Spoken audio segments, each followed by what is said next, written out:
I need to Lucozade up because last night I had the spontaneous kind of urge to watch what is regarded as like the most disturbing most disturbing war movie or anti-war movie ever made, and I've like been meaning to watch it for so long, properly, and I feel like actually last night I just ended up having deja vu of doing the exact same thing quite a few years ago, of just like spontaneously deciding to watch it, but not watching it properly, just kind of skimming through it on YouTube. Or go on your, yeah, I know exactly what you mean. What was the film called? It is Come and See. It's a good film, that is. Have you seen it? Yeah. Yeah. Frightening, isn't it? Really is. If it's the one where it's the boy who goes through like sort of the war. Oh, what family is he from? Is it he's Russian? Yeah, it's Belarusian, which I don't know if I'm pronouncing that right, but it's that. Yeah, obviously not. I don't know if it is Russia, but someone, sort of land or nation that was part of or owned by Russia at some point. Yeah, he's from that small village, isn't he? And then, yeah, I need to know actually more about, I think, what the history was around it, which would help with the sort of impact of the film, Yeah. I imagine. And how it becomes an anti-war film. I think a key thing that I like about the film is when you, throughout the film, you see how his face just becomes more and more like, just destroyed from like, what he's seen, and he's scarred. I think, doesn't he see his sister like murdered, or she's dead at one point, or am I thinking of something else?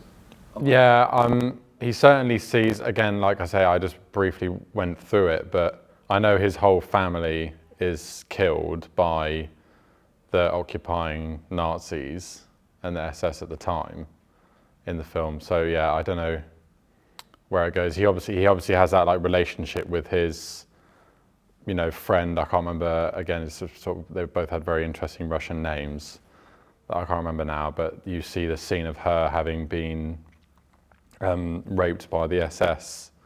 When they sort of pillaged his village, and it's just like that sort of horrific thing of them setting fire to the church and everything with all the people inside. I thought it was just like an insane film. Like it was so well done in that it was so graphic and realistic. But I just find it insane that people are able to do that and like put those people through that. And I imagine a lot of them probably in that film either were themselves or certainly had ancestors, because it was made in the 80s and that's like stuff in the 40s. It's so brilliant how that's, in the 80s is probably one of the best war films, or like I said, anti-war films that have actually been created, and that's what, still saying that from 45 years later. There's, there's totally different kind of, just the look, isn't it? It's like, it stays within the period, and all the vehicles and the weapons and the costume and everything is so accurate, because it was all actual stuff, I imagine, that was still around, because that was an enormous thing, I know, post-war, was loads of war and anti-war stuff, because there was just loads of this stuff kicking around still. There's loads of like artillery and vehicles, and every material that was actually used in war was then just available. And that cements it really in its reality. But the other thing is like I say, like the cast themselves, how like the responsibility for you as a director for putting those people through that again, or putting them through what their only recent, probably like parents, or even grandparents at that point, if it's in the 80s, have gone through, and especially the kid. There's the sort of infamous discussion online, which I haven't looked any further into, about how he was like permanently psychologically damaged, from just doing it. How old, do you know how old he is? 14 apparently. So yeah, that's probably to do with something, isn't it, really? It's a strange thing. I always wonder about it with films, like certainly child actors. Because there's the actor for Anakin Skywalker from the prequels, Star Wars prequels. Apparently he had quite a bad... Really? He was quite torn up by it.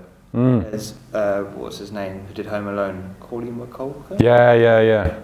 I'm pretty sure he went through his own battles. I want to say Johnny Depp. I think. Oh yeah. Yeah, I don't know if it was more not a fucked up kid, but more like later on from his fame as a kid, if you know what I mean. No, that's a good point as well. Yeah. It's really that thing of just how fame at such a young age, and any age, like any part of your life, really can sort of just mess you over, you know. It's strange how we're not like naturally adapted to it at all. You know, it's sort of like just brutal amounts of social expectation and perception. It's like it's not natural, is it? And that's why it fucks up so many people, because you're not, you know, it's like a sort of very, I suppose if you think about like human evolution, you know, that whole environment and that mental toll in that specific way isn't something like we ever would have.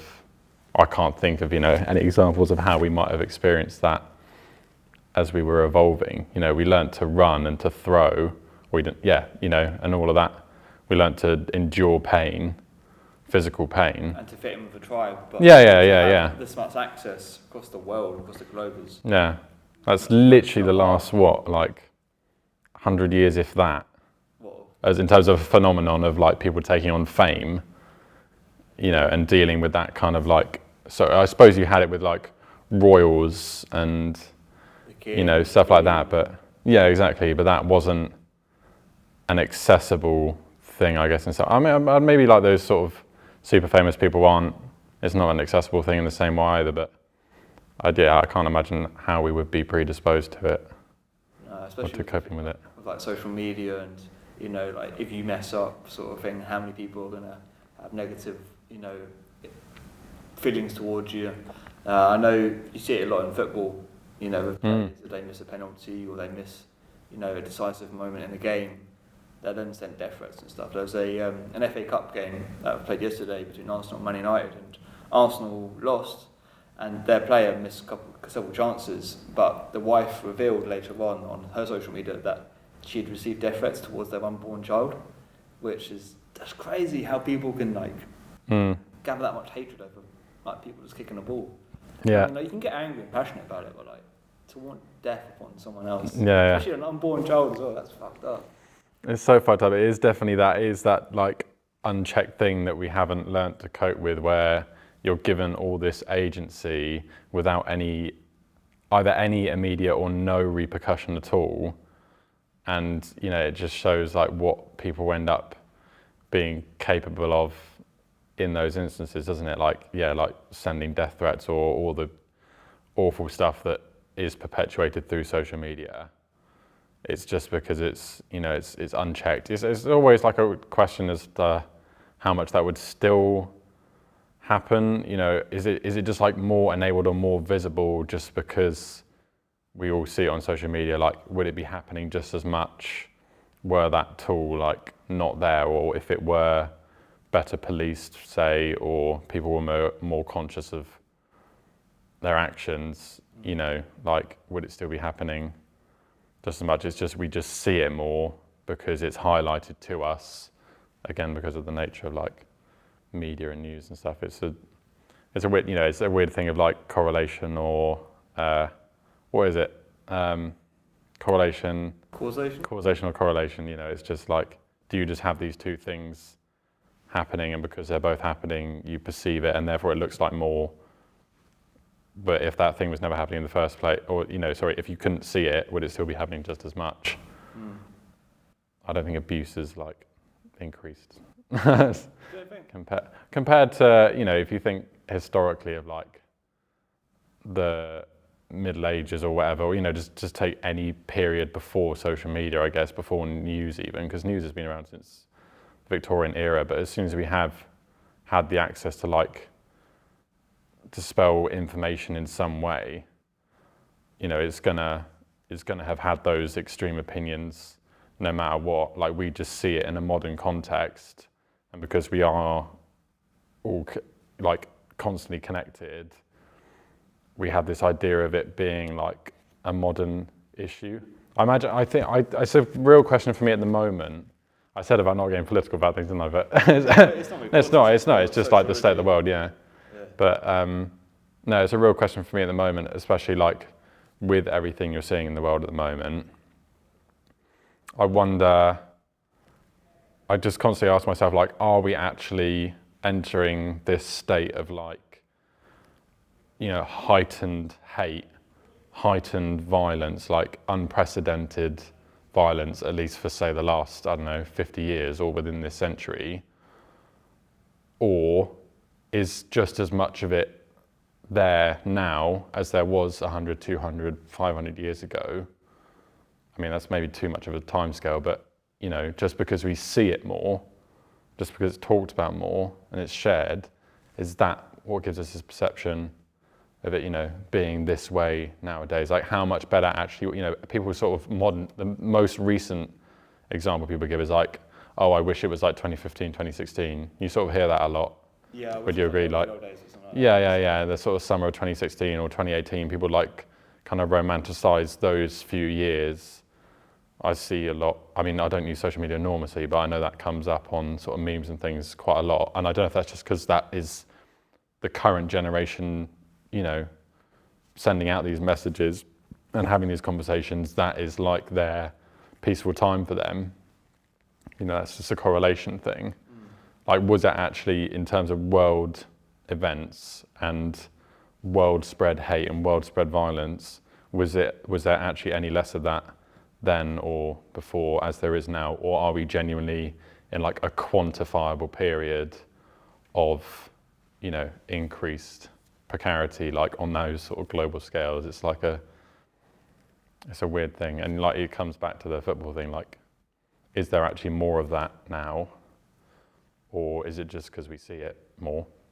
I don't think it's as much. I think it was probably worse older, like in the past, like racism and and all that sort of stuff. I feel like people think it's worse now, and that's because I think you mentioned just a minute ago, like we always sort of highlight into these sort of moments, of negative,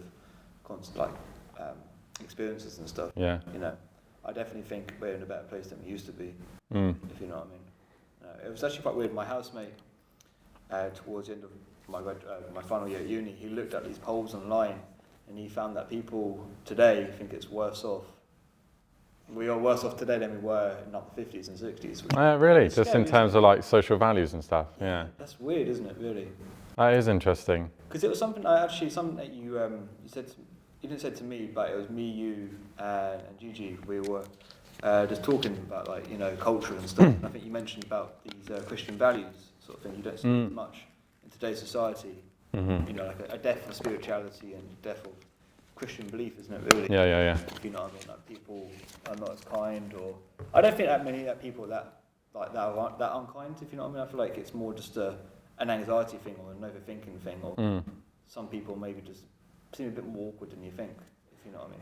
Yeah, it's always becomes for me, it's just like, I keep saying this phrase in the wrong way, so it's 6 and 2 3s, right? It's like, whether you're in a more Christian or like religious thinking society or in a more secular, liberal society, like we're in at the moment, although I think it always just ends up balancing each other out of like, you might have these positive effects and positive values and whatever that will come with that religion of that specific nation or society, and you also have all the potential problems of religion, of certain people in power, or gender power imbalances or whatever it might be within that religion. But there's still some sort of like ultimate values or hope or whatever taught and instilled and practiced.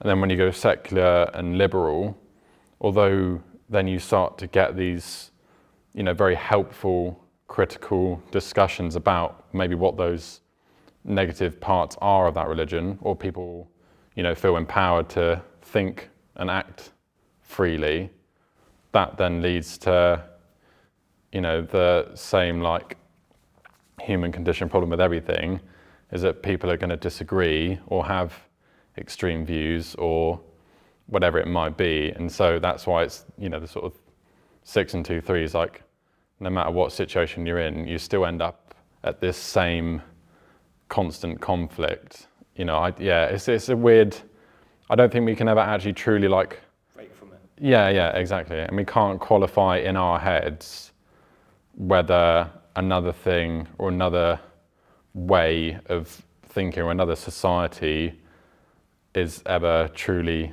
better or worse. I mean, that's a very paintbrush statement. Like with all of this, the whole point is that it's never a paintbrush. It's always like so nuanced, and there'll be so many layers of everything that it just becomes like overwhelming. You just have to, in the end, just try and do good and be moral, basically, between people. But like, there are certain religious practices that constantly fall short of, just being basically moral or basically ethical. But it's within, then it becomes like the sort of subjectivity of morality and the subjectivity of ethics, because then within that mode of thinking, that might be okay, and where it's perceived elsewhere, if that works for that specific group of people, or it works for those people, in that position that we might perceive as more vulnerable or more able. It doesn't necessarily agree with everyone, does it really? No, exactly, and that's that really interesting thing. I don't know who to attribute the quote to, or the idea, who to attribute the idea to, but I'd love to learn more about it. Just this idea that like when X nation became aware of Y nation and how they thought, and they realized they had the agency to disrupt or disagree or impose on that nation's values, and they thought the same of them, that was when it all went to tits, basically. Like when we were just tribes surviving with our own things, anthropologically, like, that was like a more blissful time. But, for instance, just with our history, where I thought, oh yeah, fuck that country, burn all their shit, take all their stuff, be awful, we're powerful, we have cotton, they have cotton that we want, we can't grow as much as, they can't, we can't, they've got tobacco and whatever, or was it we had tobacco and they had cotton? It's an enormous thing, isn't it? People see like room for exploitation, and then it brings you back to that like scary, or brings me back anyway, to that scary thought of sort of being critical about human nature. Like, is that our way naturally as like a race, is to look for exploits, look for ways to grow and improve at the expense of someone or something else? I think that I wonder if it's, because again I haven't looked into it anymore, but I remember just hearing a thing or reading a thing that we're Homo sapiens, right? Mm-hmm. And the other ones were the Neanderthals. Yeah. Supposedly it's that we survived as Homo sapiens because we were selfish and lethal, and the Neanderthals were friendly, or friendlier, were willing to collaborate. They were too friendly. That killed them off. They weren't willing to, like expand as much as we were at the expense of, even ourselves. Like we do it with war, don't we? It's not only, one nation against another. It's not only at the expense of Y nation. X nation, kills a load of young men, ruins a load of families, spends loads of money, destroys their own infrastructure in the process of just doing war. It's, we have this like innate thing seemingly of like wanting to, or being able to, or willing to sacrifice and hurt, certainly. Yeah. It's that feeling of power, isn't it, really? Yeah, it's mad. It's a weird concept. I don't like thinking that like most people, like the innate things of like humans or the human race, like on a majority scale, is like selfish and ignorant. And wants to cause pain to others. Yeah, yeah. You know, improve their own chances of survival, etc., sort of thing. Yeah. But I worry that sort of is the case because you don't ever see any enormous shifts towards, you know, anything better than that or anything other than that. I think I've definitely, from who I've encountered, is that older people are more kinder, or they're more trying to encourage people to be more kinder. You know, especially my grandparents, like they're two huge role models for me for trying to be a kinder person. I know you work with a care home, don't you? Have you ever encountered them sort of people? Or like, It's unfortunately like, you know, that's one of the things I probably regret the most about doing the work with the care home so far is that I haven't got to learn enough about or from any of the residents. And that's something that I do want to do like a resident story, hopefully, because another film that we were going to do is no longer possible. It'd be really nice to, like chat to a resident because, you know, even living with like Teresa, like I am now, who's my grandma's childhood best mate, and seeing how like worldly she is and such, how, you know, broad and deep her perspective on life is. And it's certainly, there's certainly something to be said for that like generational thing of our grandparents, that because they went through World War II, or, you know, their immediate ancestors and parents and whatever went through World War I, World War II, like they've been exposed to the absolute brink potentially of, you know, copable suffering, or they were a part of that as a nation or as a globe, and that's, you know, in lots of cases defined many very great values and sort of perceptions from them. But similarly, it comes with like problematic values and things as well, definitely. On the other side, you know, maybe things that they weren't as aware of or was normal for them in their societies growing up. But yeah, I think that is a huge separation, and we'll never get that perspective again. no, we won't. No. Well, Which is like. we hope in our lifetime we don't have another world war. No. Yeah. Did you see that happening? Another world war? This is when it comes back to like, I don't know if we are in that quantifiable or qualifiable state of like actually heightened violence and hate compared to, you know, during before World War II, or hatred towards the Jews, that sort of. Yeah, exactly. Like, yeah, you know, all that stuff that was happening at that time. I don't know how close we are to that state, or if we are in that state already, we just have the political, like the geopolitical infrastructure in place now, and the knowledge from history to like be actively stopping that sort of thing from happening again. But like in many ways that thing is happening again and has been happening in so many other nations around the world for, you know, since during World War II and before and since, you know, it's like, it's just because we haven't seen it because it hasn't been in the immediate Western world.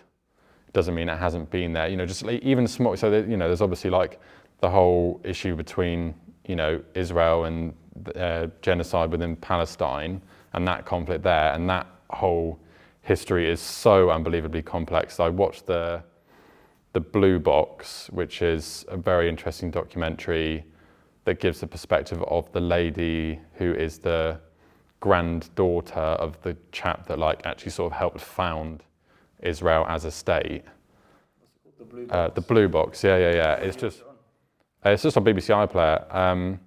But yeah, it's just like, just one perspective obviously, but one very helpful perspective of understanding like all the conflict, you know, in the name of religion, just in that space over, you know, since like the 30s, I think, but it goes even before the 30s. It goes literally back to like ancient, sort of, you know, much older civilizations.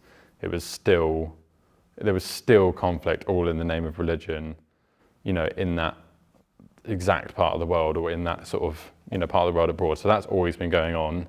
Obviously everything with Ukraine. There's certainly, I keep reading just very short bits about, you know, different genocides and like significant conflicts in, you know, Africa that we just never hear about. And obviously I haven't been exposed to it, because I can only say to you that I've seen, you know, the articles about it, or my, you know, friends that are much better read than me have told me about it, but I'm not immediately exposed to that like I am Palestine, Israel, or like I am Ukraine, Russia, because that is our Western-centric idea of what, you know, current conflict and current war is. You know, there's a whole state in Russia, or part of Russia, again, I haven't watched the documentary, of people, is it like Chechnya or something, where it's just like the LGBT population are, you know, being rounded up in concentration camps and hunted down, you know, and that's an entire nation happening right now, you know, against gay people.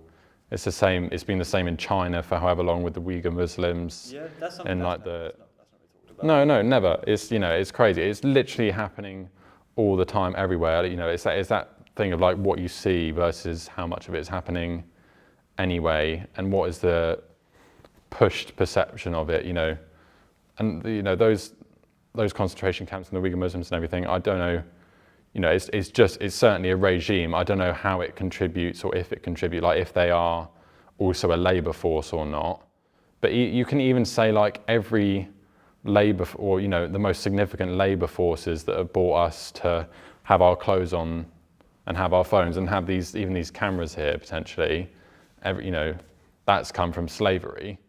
And we supposedly live in a world of abolished slavery, yeah. But that's just in a Western-centric, US-centric idea that we live in a post-slavery world, but we don't at all, you know, and if anything, it's getting worse. You know, I wonder if that is actually quantifiably getting worse as we expand more, as consumerism, you know, just... Do you mean slavery in the fact that we're against our own will, or that we're working for shit money in order to pay for a living, but because bills are getting higher, we're having to work more and more? Is that what you mean? Not for potentially for, you know, quite a lot of the population in like the developed West, but certainly in the developing, you know, literally like slave nations, you know, within Africa and China, that, you know, you still have kids going down mines, you know, to find precious metals. You still have kids, you know, in steel factories and coal mines going on in Africa and everything, in China, you know, let alone all the sort of manufacturing for clothes and products in, you know, all the ASEAN countries, all like, you know, Taiwan, Thailand, that whole economic group, you know, the kind of work conditions that we would never accept in the sort of Western developed world.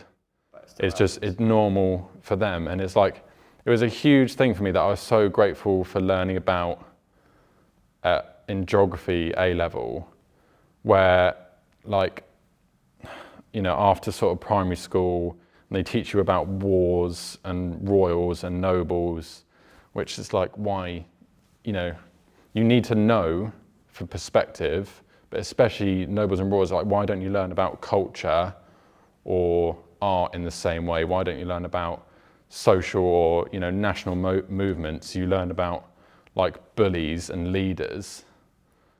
But, you know, that departure from that narrative in A level, even just in a small way, where suddenly these books were being critical of the US and the West, being critical of their involvement in the Middle East, being critical of, you know, like the World Economic Forum and how they came up with it. They put the most money into it, therefore they have the biggest say in all these things that happen.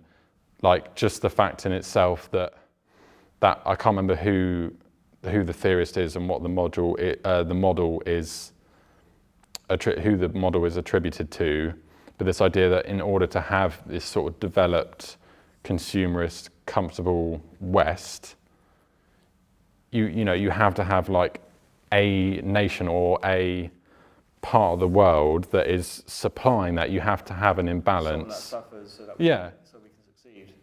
You literally can't, you know, the sort of comfortable idea, at least in this kind of like capitalist like thinking or the capitalist system that is, you know, the world at the moment, you literally can't have that comfortable thing supposedly without all the suffering, without the modern day slavery, you know, that we do have at the moment and have had for the last 100 years. You know, we haven't really, in my view, you know, moved on from it at all, and it's a well accepted geographical thing. You know, even like the fact that like one of the massive, again, one of the biggest things that sort of stood out to me at the time, that I was like, oh shit, like, you know, that's not right. That's, you know, that's a really interesting thing to think about, was the sort of whole modern day, there's like called neo-colonialism, and the neo-colonial kind of like system wherein, you know, the UK and the US is, whatever it is, you know, billions, trillions in debt,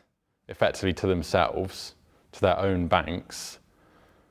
Africa in the same way, that, you know, incredibly rich of natural resources, incredibly rich of populace and culture, has, you know, unfortunately, because of their climate or whatever other anthropological, you know, reasons that meant that like the white man was able to dominate the world, because of their position, they ended up, you know, in debt to the US or the UK, or, you know, the West in general, to try and develop their resources, try and develop their infrastructure. But we, you know, that World Economic Forum, I'm not going to use the right terms because I can't remember what the body is, what the economic or, you know, trade body is, but that Western controlled trade body demands that Africa pay back their debts, and that's how they hold a lot of nations in stasis. That's how they hold a lot of nations from developing as much as they could. Is that, you know, because they're, you know, just one way that they hold those nations in stasis or hold those nations from developing is because they make them pay their billions of debts, their millions of debts, when we have this kind of just floating, you know, who do we owe those billions and trillions to? But it's because we came up with it. You know, you can see how it's unfair. Oh yeah, definitely. Yeah, it's yeah, really, really interesting. And obviously it's like, you still, you know, even in me saying that, I'm still like ignoring the kind of idea that we do have this like maintained perception of, as well, of, you know, the developing world as being less developed than us. Like that's certainly, I think, a deliberate like ideological thing, like beyond the quantifiable, you know, or qualifiable economies or quality of life in those parts of the world.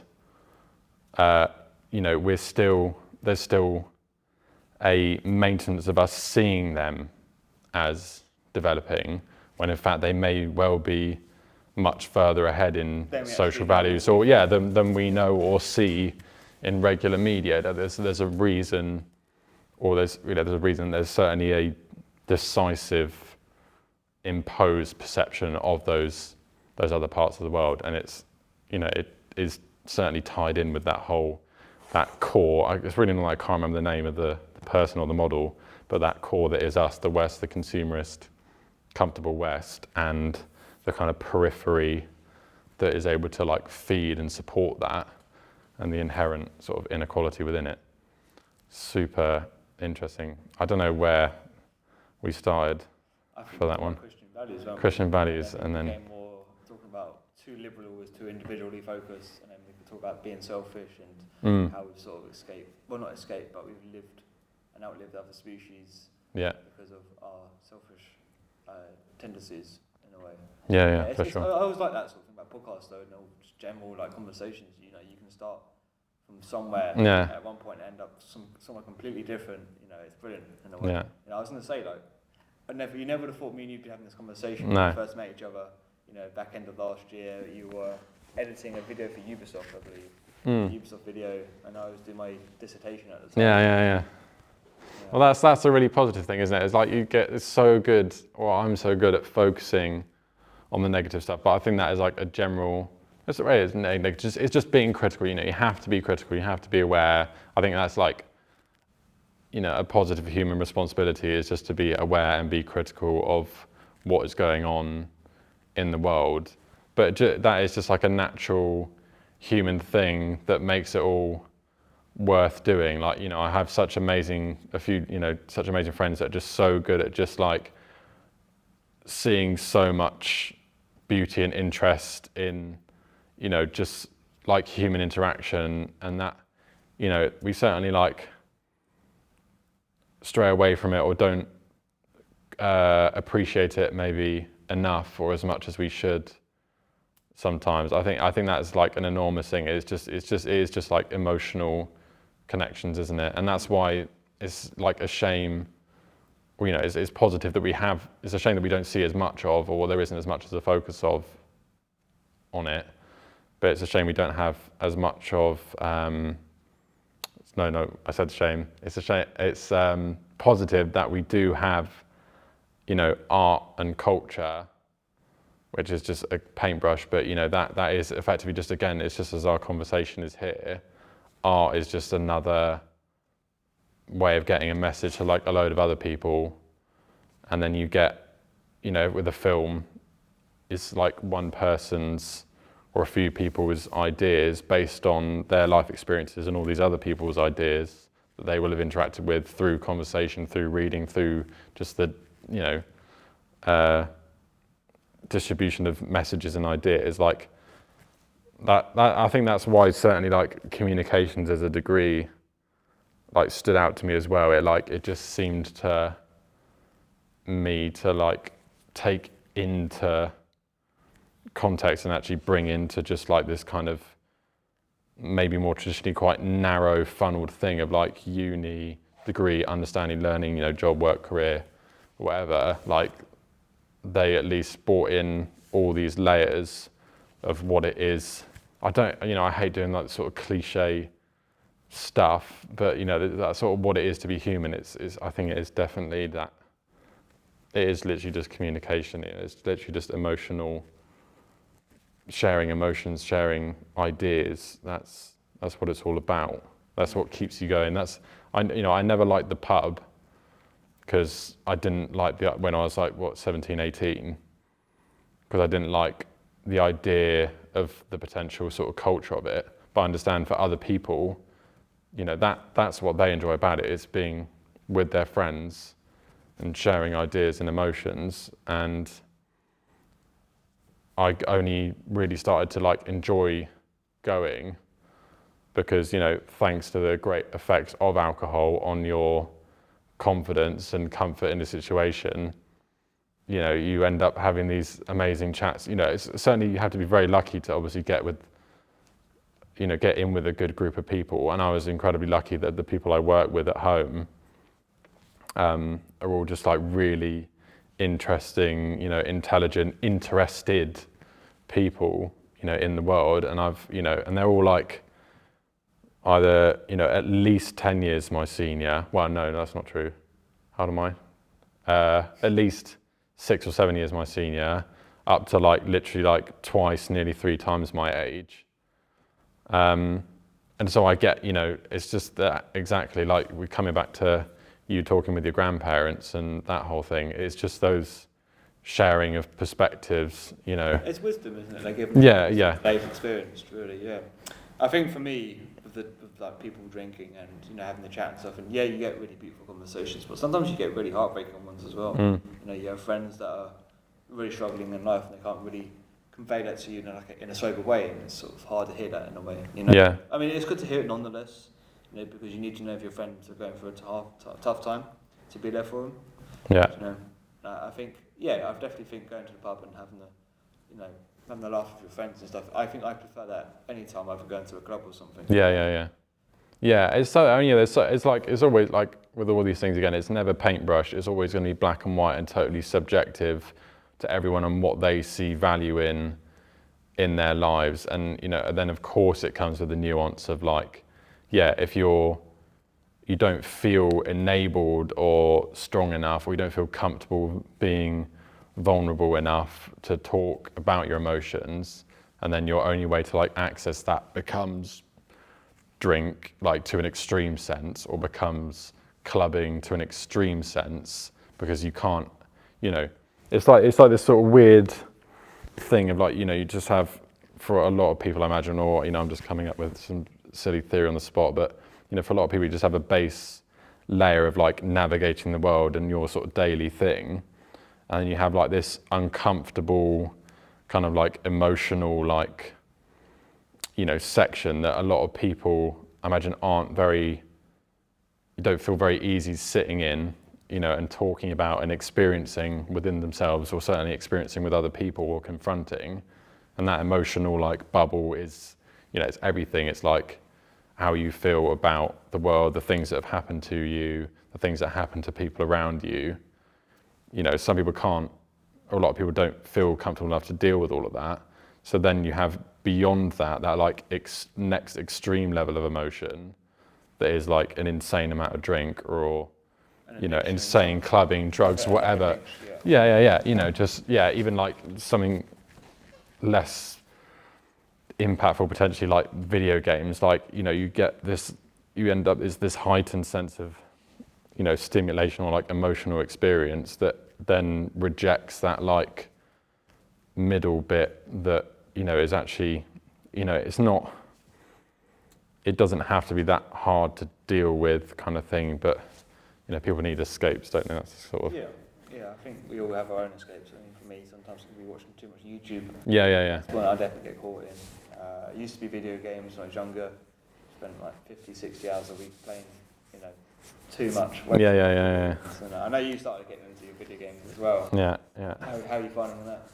Yeah, it's definitely, I mean, I guess I never really appreciated what video games actually were to me, like until recently or until uni, because, certainly like with my mum at home, obviously, and when you're a kid and a teenager, like, sort of regulating the amount of time you're on for and all this sort of thing. And it's like just perceived as like an addictive, like irresponsible,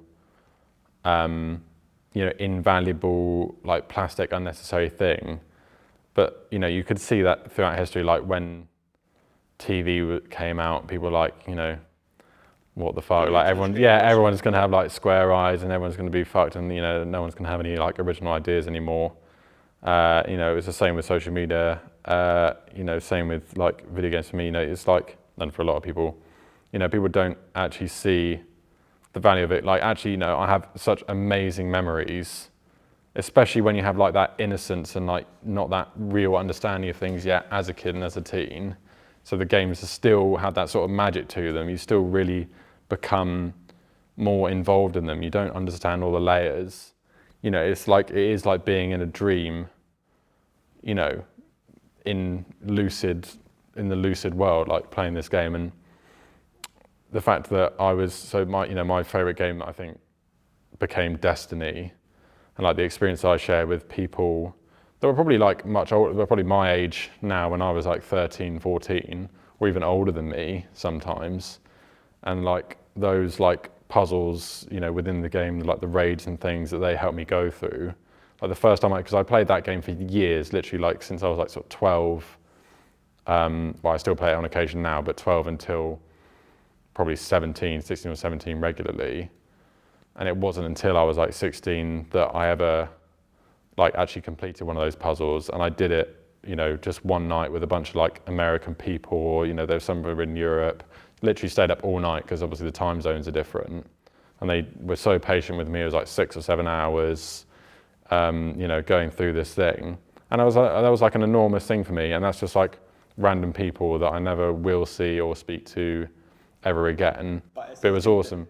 Is that thing you can always look back on and have a laugh at? Yeah. And like it felt like a lot of the time. It meant a lot of the time. I still think about it. And then that's like the random thing that's enabled. But certainly like through COVID, and still now at uni, especially where I'm sort of like, I'm not living with any friends this year, say, or any time, like a mate at home, like our main way of communication and like sharing time together, like even when we're both home and we could see each other, we'll still have like evenings of playing video games together, because that's just, the thing you do. And it, like, a lot of the time it becomes like, my granddad always said, that's such a cliche, but my granddad, has said to me a few times that like one of the great one of the great things about like sitting in a car is you're both facing forwards, and therefore you're able to confront much more taxing, like, you know, that sort of middle section, those taxing like emotional subjects that maybe you couldn't do where you know, sat across from someone in a room saying, right, let's talk about this. Like, you know, you are both occupied somewhat. Your vision is both occupied in those instances, and therefore from that, it's easier to talk about whatever it might be. And games has been just the same thing, you know, because you're not face to face, but you're still in some sort of mutual experience in that moment.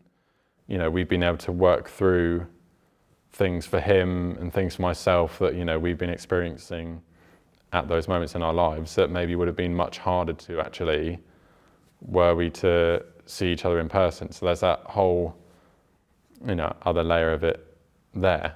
And I think that's the thing that's not always appreciated, and you know, it's a shame that it becomes like this, like, you know, switch your brain off thing, or this sort of just like addictive, shallow thing. Like, it is that for a lot of people, and that's absolutely fine because you need leisure. But it's that thing of having the balance, isn't it? Really? It's yeah, like, yeah. You know, too much of one thing is always going to be a bad thing, isn't it? Yeah, yeah, yeah. And yeah, I do sort of miss it at times, like playing with the boys and stuff. You know, the late nights and Yeah, it's just a whole the yeah. banter, the insults you give to each other. But you know, you could take it because it's, you know, 12 o'clock at night or 2 o'clock in the morning. You don't really care. You know. Yeah. Or playing games that it's all universally hated, but because it brings you all together and you can have a laugh. You know, it really does make it, you know, seem as though something that's really missed today for me. You know, but I think for me, it's something that I can't. If I go back to it, I'm always a bit concerned that I might overindulge again. Sure. You know what I mean? Like, yeah. there. But I don't mind playing it if I go to a friend's house or something. You know, play a game of FIFA or play some Call of Duty or whatever. You know, we can have a laugh. But I think for me, it's just I have to sort of move on a little bit from it. Yeah. You know, I do miss it.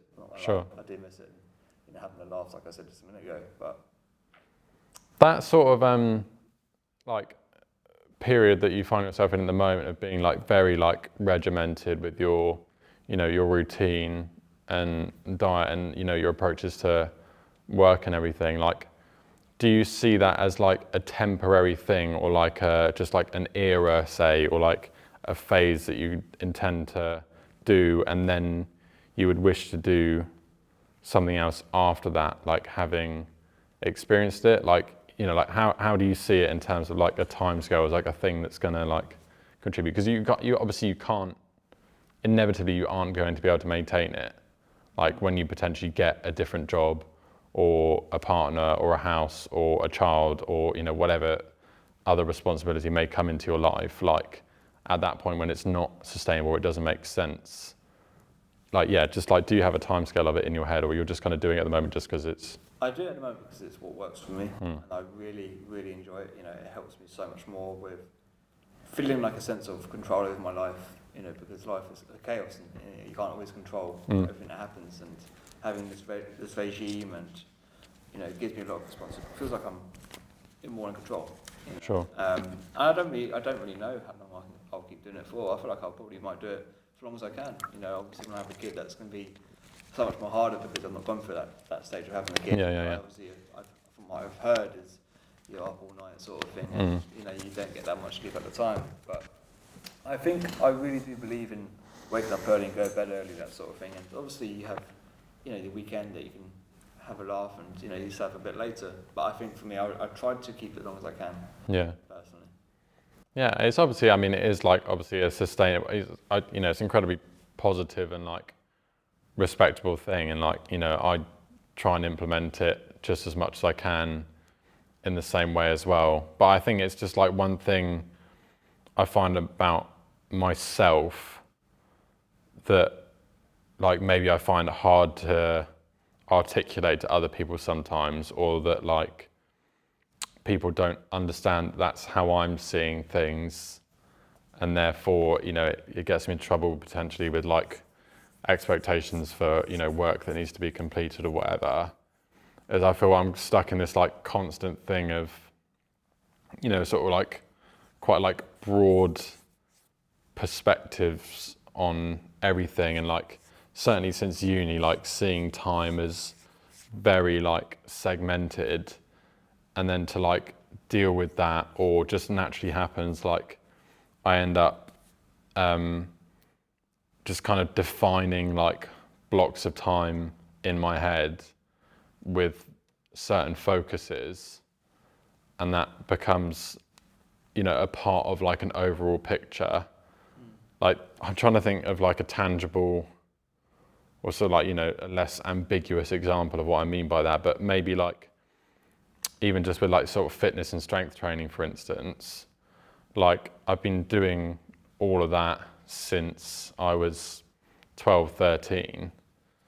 And I've always wanted to be able to do the consistency that is spoken about online with fitness, within fitness spaces, but I've never fully been able to achieve it. And I've never, like, for instance, just like made the size gains that I potentially could have, you know, in the same time period as someone else, or, you know, certainly someone else technically working out as long as I have, if they had been as consistent as I wanted to be, you know, would be enormously stronger or have enormously bigger muscles, whatever. But, you know, I always just ended up being pulled into different focuses. I always end up trying other sports or other hobbies or whatever it might be, or like a certain period of time would be defined by, you know, just like the summer work or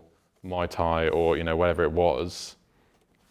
And then I, you know, had to realize that that was like how I was going through life. And that's like the perspective I have now, Ian, is I just like periodize, basically. You know, all those things have still contributed to like my health and strength and fitness nowadays. You know, I'm very like adaptable. I can choose to focus on certain things. You know I'm never gonna probably reach my like athletic potential unless I chose to make that a focus for 9 months or whatever. How much would you sacrifice in trying to achieve? Yeah, exactly. It's like, you know, you certainly sacrifice social parts of your life, no matter what. I think in all the cases I have seen of people that are able to reach their, you know, or get near to their athletic potential, they have either a very limited social part of their life, you know, in place of consistent training, or consistent training is able to be effectively their job and their one main hobby at the same time. And therefore, you know, that defines their life. It's those, you know, sort of three things. You know, obviously they're going to have things like reading and whatever else going on, but that is broadly who they are and what they are. But about myself, I've had to understand that I'm like wanting to be lots of things all the time and try lots of things. And then it's like coming to terms with, or like just being at peace with that, like that I'm not ever going to like fully fulfill any one thing. I just have to be fulfilled by the idea of like many things. Yeah. Is that how you got into like the cameras? Yeah, absolutely. Yeah, literally exactly that. It was like, you know, I enjoy watching films and thinking about and talking about films. I've always loved like English as a subject and exploring all of that. And it just came up, you know, as a thing in sixth form, to like go and shoot for a charity, White Aviation Museum in Sandown on the island. And I just, you know, it was just like, it's silly, it's just sort of, you know, a load of kids from like different schools, and they got together and just made some we made some, you know, nice sort of educational videos that ended up going out to schools about like, there's a couple of things to do with rockets. It was sort of like, you know, aerodynamics and all this sort of thing. And I did like the classic Blue Peter, like made a straw rocket, and, you know, here's one I made earlier, like literally did that, and like, you know, that sort of thing. And like, that was, I guess, the start of it. And I'd sort of taken photos on my phone a bit, but you know, everything that I have done with that and all the stuff I did since first year of uni, you know, working with the freelancers and everything, whenever someone asks me like, oh, is this what you want to do in the future? Or, you know, what do you want to do in the future? Like, you know, unlike Ross and Ruben, the freelancers that, you know, have done this for the last 25 years and went to media or did media and film or whatever it was, and they knew that this is the thing that they wanted and they worked hard at it, I can never say, yeah, that's what I want to do. I just see it as like a part of everything else. And that is like, you know, that's ended up being a much longer period, you know, where in my training I might be, oh yeah, this month I'm going to focus on climbing, or I'm just going to train my legs really hard. This period has ended up being basically since like first year of uni, and now this year obviously has been just this, just the camera work, just the filming, just the learning the editing skills. You know, that's a broad period. That's still only 3 years, if that, of experience, or, you know, a year and a half towards whatever else I'm going to end up doing, and that will end up being valuable in the future, but it's not going to be my main focus. It's just, That'll be your forever.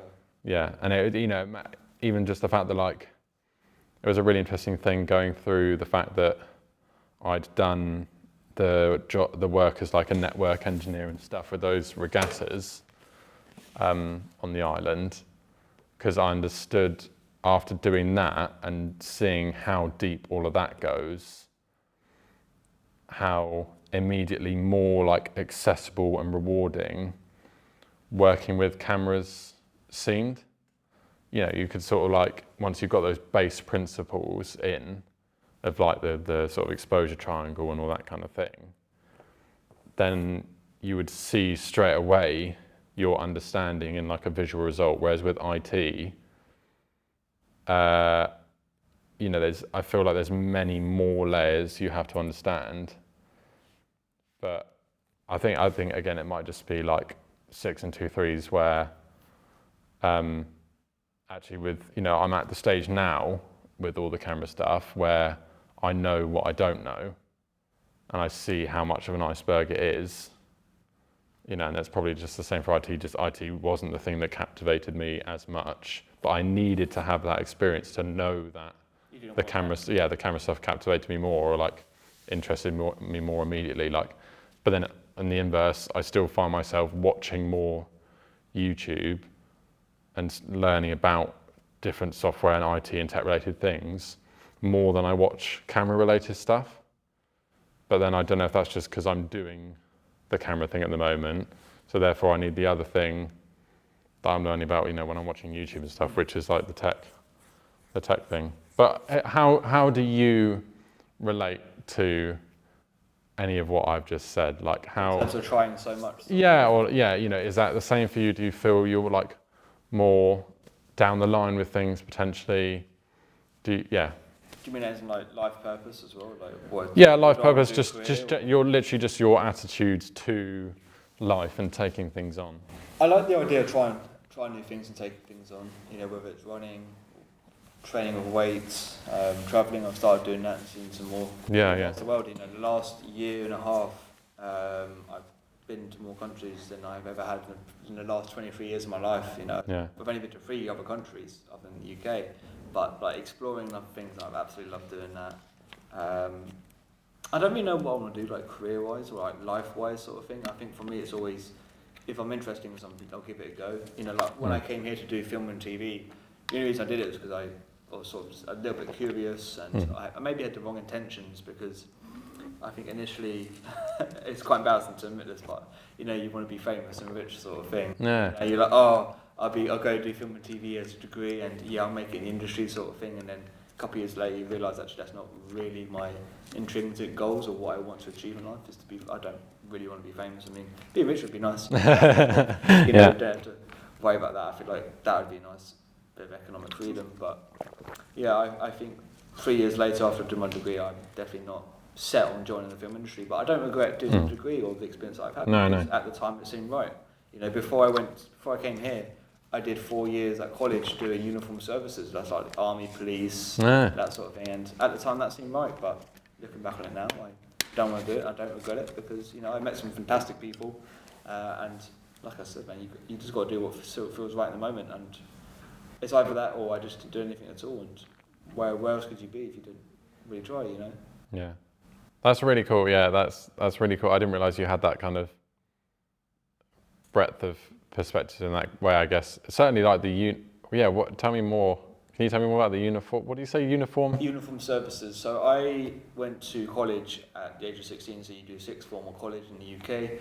I went over to CRC, Cambridge Regional College, and studied uniform services, and that's a 2-year course. My first year I did the police academy as part of my thing, so we'd have these things where we go to, I forgot what the place was, but we'd go to this place where they do like riot training.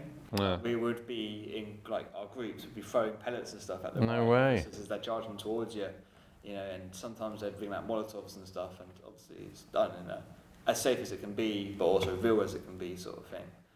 We had times where there was a guy who came in who had like all these drugs, sort of thing, and sort of showing us what each sort of drug looks like, and it's not trying them because. That's it. And then that was 2 years. I mean, there was much more to that. We did a thing called Survival, which was... Have you seen SAS Who Dares Wins? Yeah, I watched a few episodes or like series with my mum a few years ago, probably. Yeah. It's similar sort of format to that, and if you're No not way. aware to what that is, it's all night sort of thing. You're being beasted and shouted at by PT instructors, and Yeah. come up with these challenges to accomplish in teams and stuff. And you know, man, I actually look back and I absolutely loved it. Absolutely loved it. At the time, you're suffering and you fucking hate it, but No. looking back on it, I wish I could do it again. Oh mate, I'll do it with you. I'd honestly, I'd absolutely so love to do So something fun. like that. I've always wanted to. So there was that. There was a thing called section comp that we did at the end of our second year of our level 3, and that is in college in uniform services. You're split up into form groups. So say it's like 15 people in one form, another 15 in another form, and you stay in that form throughout your course. At the end of the second year of level 3, you come to this thing called section comp. So every form is against each other for like a big competition. You know, you do all these challenges and stuff, and you do long walks, you do like little team challenges, and that sort of tests who you are as a team. You go out camping, and you do this over a weekend sort of thing. Man, it was incredible. That's so sick. That's actually such a sick course. At the time, my mindset was wrong, but I mean, you're 18. Yeah. You're not supposed to have the right mindset, are you, really? But man, I look back and I was like, fuck, that was so fun. Yeah. So unbelievably fun. And then after that, I did a level 4 and 5 in uniform services because I thought, okay, this is what I want to do, you know, get a degree in this sort of thing. Sure. Did level 4, did level 5. COVID hits, and I sort of realised that I didn't want to do it anymore. I also wanted to sort of escape from getting a full-time job as well, I'll be completely honest. So I was like, I'll apply, you know, to university. I visited a friend who I met actually on that course, John.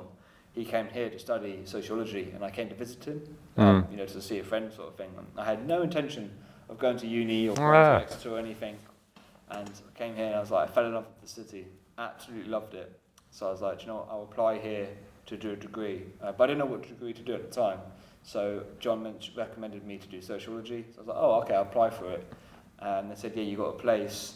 But because they used level 4 and 5, I used 2 years of my tuition fee funding. So you get 4 years in total from the UK government. So I had to call them up to say, how am I going to approach this? What's the best way to approach this? They said, we'll pay for your second year and your third year of uni, but you have to pay for your own first year, or you find like a really shitty, dodgy loan sort of thing to pay for it. So I was like, you know what, I will take the year out and I'll pay for it myself. I'll work at Tesco sort of thing and pay for that. And you know what, in a weird way I was lucky because COVID happened, and although it was terrible for a lot of people, it gave me a lot of opportunity to, you know, get a job at Tesco's and then work as many hours as I could while everyone was in lockdown. You know, Yeah. So I'd work 50, 60 hours a week, and it's not that cheap. Like, it sounds like a lot, but it's not really at the time, because when you're set on something, you know, getting that amount of money to come to uni, it's what you want. Mate, that's so cool. Yeah. And even then, working at Tesco's, I met someone who actually just graduated from Sheffield University, and he just did a film and TV course. I was like, oh, that sounds pretty cool, you know. I'll see if Exeter does that. So they did. I was like, oh, okay, I will apply and see if I can have my course changed from sociology over to film and TV. And I said, yeah, of course you can. We'll see in a year's time. I was like, brilliant. Okay, now I've just got to save up the tuition fee. and I accomplished that, and 3-4 years later, here I am. Yeah. Talking to you. And it keeps going. Yeah. Mate, that's so interesting. That's such a cool story into it. I've never had that kind of like focus in that way. Do you ever at any point feel like you could have or should have done something else? What job was? Or Job, aim, goal, was there anything where you thought, oh shit, like did you ever sacrifice any potential other opportunity, or have you ever regretted, I guess, or maybe not even regret, regret's not necessarily the right word, because not a lot of people have regrets potentially, but like, was there anything else you could have done rather than be here, or rather than work at Tesco? And to be honest, mate, at the time before it became lockdown, before I came into going for university and stuff, I was working at Subway part time. And so, man, when you're at that age, sort of thing, 20, 21, whatever, and you don't really know what to do in life, I feel like university seemed right to me. So yeah, no, I never really had any other. No, I never really thought about it in a way. I think. I don't know. You just saw the path and went for it, worked at it, yeah. It seemed right for me, yeah. And like I said, we all have like regrets or things that we've done that we look back on, we're like, what the fuck did I do that? Yeah. And that comes in relationships and friendships and whatever sort of thing. But yeah, I don't think I would have ended up anywhere different, to be honest with you. I mean, really? Yeah, that's really cool. That's I think anyone can though, can't they? Really? Yeah. Because you just take one, it's that such a what's it called? Is it the butterfly effect, where you change one little thing in your life and it has such a profound impact. Do you know what I mean? Yeah. Have you seen the film The Curious Case of Benjamin Button? No, I know of it, but I never knew what the whole premise was, like why he's getting older or whatever, or getting younger, or he's just born with like a rare disease. He's born old, but his body gets younger, but his mind gets older at the same time. So it's like an inverse.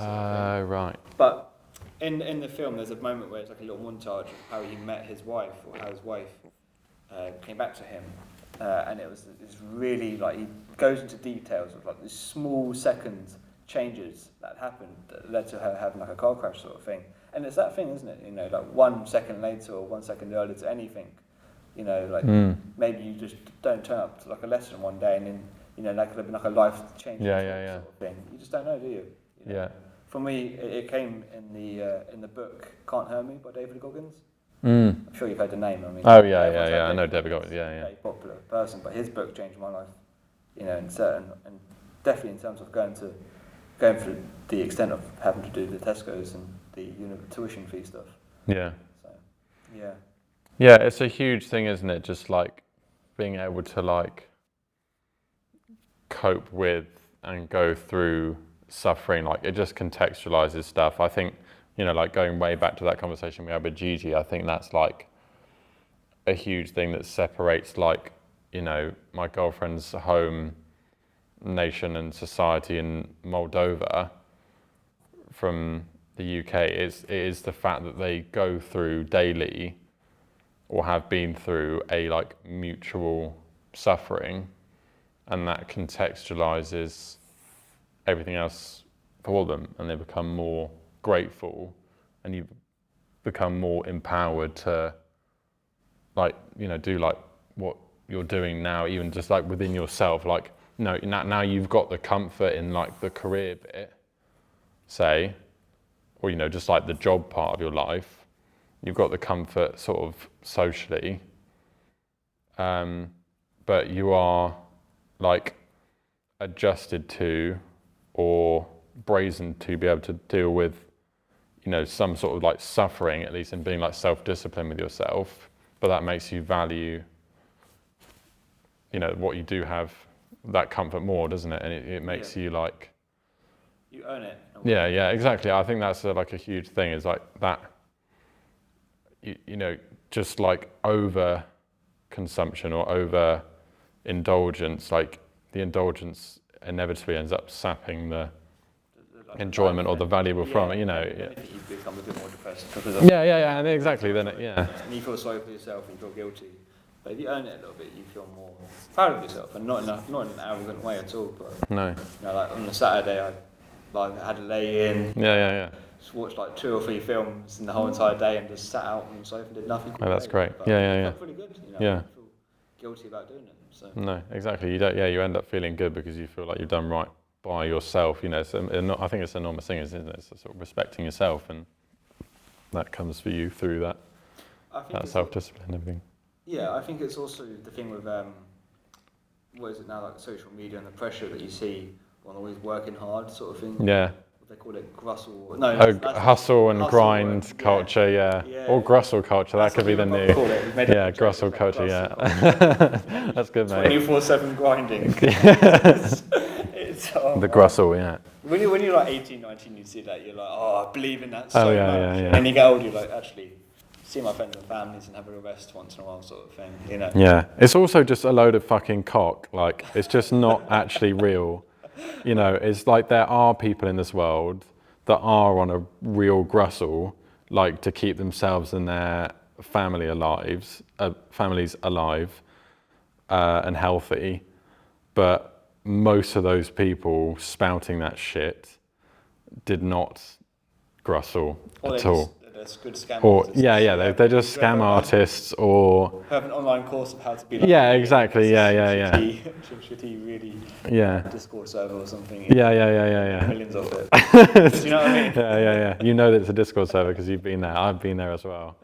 Yeah, you get enticed by it, but it's sad. It's sad that that's even like a thing that is the message that gets out there, or people pay respect to because they see the Lamborghini, whereas you think about, again, just like all the families in Moldova, or, you know, all these people in the, you know, even in the UK as well, you know, that are just like supporting themselves and their families, or people in ASEAN countries or whatever, you know, that's like, I say ASEAN because it's like it's the name of the economic group. I'm not just mispronouncing Asian, like ASEAN.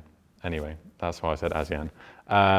It's like that, you know, why don't we look up to or like admire or see the messages about that and want to, you know, that's one of the perceptions that always comes into my head whenever I think about anything I'm doing that's tough, is I'm like, you know, what the fuck is some like single mum, you know, taking care of, you know, single father for that matter, taking care of 2 kids, 2 jobs and all that shit.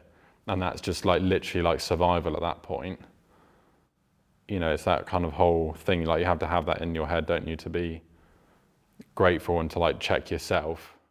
Like I don't think it's to say that like you should put yourself through suffering as like a sort of flagellation thing, like, oh, you know, look what I have, look what I've been born with, this person's going through this, I should just suffer with them because they're suffering. Like, you know, you can still just be grateful and comfortable for what you have, but you know, you still do your bit by working hard for yourself or doing right by others or working hard for others. You know, it's like, it all comes with that perspective, I think. I think people use it as a badge of honour as well. Like, this is the cards I've been dealt with, look at me, sort of thing. Yeah. Like, some people have it fucking terribly in life, you know, especially single parents who have to raise kids by themselves, and, you know, those people, I feel like they're more heroes than some of the heroes that we think they are. No, exactly, like yeah. You see on TV. Yeah. For example, like celebrities or something, you know. Yeah. It's this strange, there's a thing that kept popping up in my mind recently of like, why the hell do we like attribute, I keep glancing to camera and like, I know from interviews, from interviews, it's like really annoying when people do that, but because you have to then either stick some B-roll over the top of it or, you know, cut to another angle quick, but I suppose you could just... Angles. I've lost my train of thought. Oh yeah, I kept thinking about how, like, why is it as people that we feel so strongly about like attributing ideas or whole nations or success to like one person? Like, why is there a president, or why is there a prime minister, or why is there a director, when it's like an enormous fucking team and like history and stuff that goes into what, you know, whatever that piece ends up being, or it's an enormous team, an enormous like, you know, system that is running a country and dealing with so much beyond, you know, it's never just the prime minister's ideas or the president's ideas or Elon. Yeah, it's like so, and it's like I don't know why that has to be like the dialogue or our way of like understanding things. Like why do we have to understand it through this idea of it's that one person's thing and everything below them and everything that enormous, you know, group does, that enormous system, government, whatever does, that team, you know, why is it attributed to this one leader? It's just a really weird like thing to think about. Like why are we en masse incapable of talking about or attributing to, you know, these ideas to like a broader thing or like a collective idea? Why is it an individual? Who speaks for us all? Yeah. Very, very bizarre. Or, I mean, I suppose it can't be that bizarre because it's been how we've been for so long. thousands of years, or 2,000 years anyway, before that. Yeah. Romans, probably before that as well. Yeah, exactly. Like we've always had like leaders, haven't you? You've always had like a royal or Someone that steps up. a royal family or some divine, you know, like even, yeah.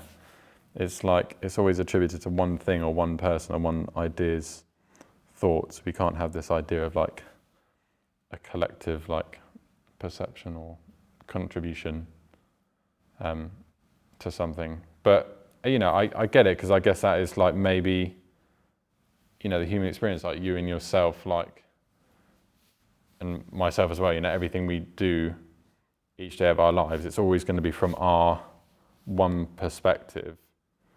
So maybe it's just like trying to see that, like see yourself in that one other person is just more accessible.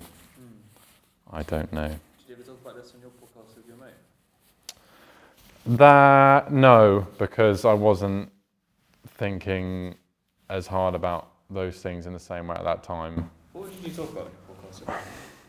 That was during COVID, because yeah, we used to like play video games a lot and chat in Discord for many hours, and then we just thought, we always end up having some great chats or some great jokes. Well, we thought they were great jokes. Like, why not just record it and we'll, you know, stick it on Spotify or whatever.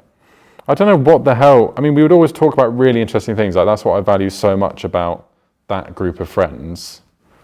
Because, you know, I have sort of lots of different groups or like people that, you know, all sort of have a different thing. But that, you know, certainly that group was always defined by like, I suppose we just go down some like really like interesting or niche rabbit holes on like, you know, some sort of like news thing or some sort of tech release or some sort of, you know, bizarre thing that had happened, or like some very specific thing like harmonics and stuff, and like notes within notes, and understanding why we hear sounds the way we do. I don't know how you define. Do you know Tom Scott?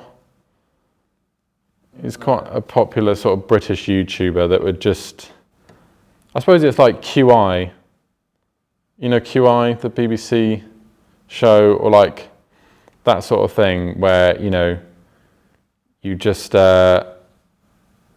find like curious things about life. You know, the whole thing with QI is like, you know, it's like a sort of panel show. You have like two teams and the presenter in the middle, and they will like pose a question, there'll be some sort of theme, and then people have to contribute what they believe about that theme. And, you know, QI stands for quite interesting. So like one example would be like bacteria on a chopping board, for instance, like is wood or plastic, this or that, you know, that's, you know, sort of scientific, but it's quite niche though. Yeah. There's many more interesting examples I could have given than that. You know, some sort of like Renaissance painter, and like, or, you know, why did people wear this sort of hat at this point in history? You know, that kind of weird just curious thing that just sort of enhances your understanding of life and people in some little way. I guess that was kind of like the sort of thing we'd end up talking about. And that comes back to what we said earlier about sort of like communication and ideas and messages. Like, it's literally just that, isn't it? It's just sort of understanding, or the joy of talking about and learning about other people and, you know, what they think or thought, or what they've experienced. And yeah, or just how our world works, like with the bacteria, or, you know, some sort of strange mathematical understanding of some weird natural phenomenon. Like, you know, it's like just being interested in our world. I think that was broadly what defined it. But then the only podcast title that ever sticks in my mind, I think we called it like 12 Inches Hard, because we did like that, like, it was at the time post-COVID when the sort of online Harry Potter, like, which wand are you, like, tests were like a thing. And like we did, you know, something like that. And yeah, it was just like, so yeah, it was either like interesting, maybe slightly intellectual kind of curious stuff, or it was just like mind numbing, what wand are you, or like, I think that was a sort of same sort of time period. I remember it was just a weird time period where people would do like, yeah, all those kind of like BuzzFeed, like, how gay are you tests, or like what if you're into BDSM, or like, what are you in? Yeah, I just, that whole sort of YouTube, like recommendation, like gay tests and stuff. Do you ever get that? Like, it happens all the time. Well, yeah, maybe there's some part of you there that you need to go. Maybe there's that middle bubble. That you're not quite. Yeah, you need to explore that. Yeah, it's a. It was either immature or like borderline intellectual stuff, I guess. It was nothing groundbreaking or specifically themed. I guess it was just like this. I'd love to listen back to them. You said you can't find them, can you? You lost them. Did you upload them, or did your friend? Or? My mate uploaded them, so maybe he still is able to access it. Cause we still have like the shared Gmail account, so they might be through that, or they might be stored on my computer. But we're getting progressively more uninteresting now. I'm getting progressively more uninteresting now. But yeah, that was what actually made you decide to do this. Because obviously we just did it as, yeah, you just fucking sat in your room in COVID for hours at a time. You need something to do. So. Why not record it, kind of thing? So I started like a similar sort of podcast in the end of third year. I was just talking to people, you know, like this sort of thing. I actually really enjoyed it. And then some people came to me saying, hey, actually, I really enjoyed listening to that. You know, made me feel like part of the conversation. Or some even said they felt a bit less lonely, which, you know, that was quite nice to hear that sort of thing. And it goes on like my premise that everyone has such an interesting story to tell, or something interesting to bring, and not everyone knows. Do you know what I mean? Like, I feel like podcasts are such a hidden, like they can give you hidden gems, or everyone that can come on can really bring in such an interesting perspective on something. And it's also like personal things, like I want to improve my speaking, and like speaking in front of a camera sort of thing, and it's something to do in my own time as well. I actually enjoy it, you know, as opposed to just working and going home and doing nothing. Yeah. Why not be a little bit more productive, you know? And I get to talk to quite a lot of people. I'm quite lucky that there's a lot of people actually interested. You know, the people that I've messaged that are interested, should I say? You know, and I'm lucky that they're still connected to, as opposed to trying to find one guest sort of thing and then for another couple of weeks sort of thing. You know, that sort of thing. I sort of enjoyed listening to podcasts, not as much now. I mean, they all sort of, I won't say they sound the same, because I feel like you can get out podcasted if you listen to too many. Do you know what I mean by that? Like, you listen to too many, you're like, I actually just need to take a break for quite a while, sort of thing. Right. I wish I could, but I've just never been able to do podcasts. It's just something about my brain that I can't focus on them at all. It's like it becomes, you know, I tried to do it just like lying in bed, and I tried to do it while doing something else like walking or washing up or whatever. And like I have retained, like, you know, I used to listen to like the Huberman stuff like in first year quite a bit, and there are quite a few things that like I learnt from that I've still kind of retained, but I just don't retain the information in the same way. I can't enjoy or focus on the information in the same way, and I don't enjoy, it doesn't relax me. My own thoughts start building up, and then they get in the way, and I totally lose where I am, and I'm like, fuck, I've got to like wind back Just to catch up 3 minutes now, I don't know what's going on. I just find it practical, like a video will like hold me more. Even a book, like, everyone has, or a lot of people have that problem with reading, that, you sort of have to read over the sentence a few times because suddenly you start thinking about your own thing and you get lost. And that was definitely, it probably is like just a training thing. Like I had to sort of like train myself to read again. I'd always get distracted. I always preferred like graphic novels and stuff from like primary school through to high school. I didn't read very much. And I wanted to try and start reading again in sort of sixth form. And it was only really in the last year and a bit that I finally started reading properly, like, actually just sitting down in bed at bedtime before I go to sleep, and reading and actually really enjoying it and really like being engrossed in it and it, helping me fall asleep and just thinking about what I'm reading and not all these other things coming up. So I imagine just the same thing could apply to podcasts, but yeah, what's your normal setting for podcast listening? Like what? Who do I listen to? Sorry, like, when do you do it?